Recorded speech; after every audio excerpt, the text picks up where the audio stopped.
If you seek me, you will find me. That's what God says. Hey, I'm Mike. This is Temple on Wheels. Thanks for joining us this week. We're staying at a place called Pine Haven. It's a beautiful mountain lake and a little village. It's just storybook beautiful.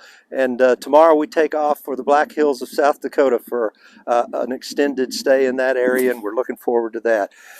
I want to talk to you about the book of Job. Job starts as a conversation between God and the devil, and what a more appropriate backdrop for a story between God and the devil than the Devil's Tower in Wyoming. Did you know that the Devil's Tower was the very first national monument in the country? So it's got a long and storied history. That became that national monument in 1906. So back to Job and the conversation between God and the devil. God said, "Have you considered my servant Job? He's a righteous man." And the devil said, "Of course he's righteous. Of course he fears you, because you've protected him, made him rich beyond imagination. But if you take all that away, he's going to curse you to your face." So God said, "All right, do it." And the bet was on. Job, in one fell swoop, lost his family, lost his livestock, lost his servants, lost everything he had. His body was covered in boils. He was in pain and suffering.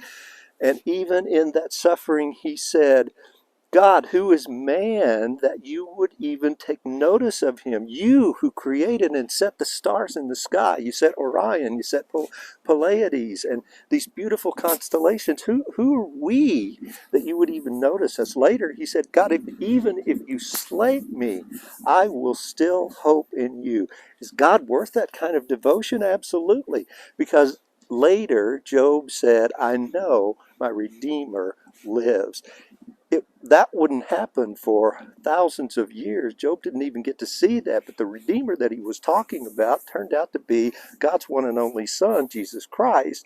And God allowed him, Jesus Christ, to be slain on a cross to pay the debt of our sins so that our lives could be restored and our relationship could be redeemed back to the Father.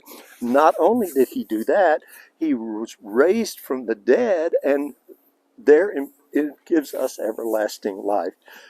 Last Sunday, we went to Cornerstone Community Church, and one of the things that I got out of the message is the pastor said he found a 20-bedroom, 23-bathroom house in Beverly Hills, California, and it's only $100 million. If you bought it, your payment would just be a little over $800,000 a month. And let's suppose you could afford that. I'm telling you, when we get to heaven, Jesus said, "I'm preparing a place for you. I'm preparing a home for you." And that palatial mansion in Beverly Hills will pale to what that home will be in heaven. But that home in heaven, as grand as it's going to be, will not be the source of our joy. The source of our joy will be, we will forever get to be in the presence of Jesus Christ. Hey, I'm Mike. This is Temple on Wheels. Thanks for joining us.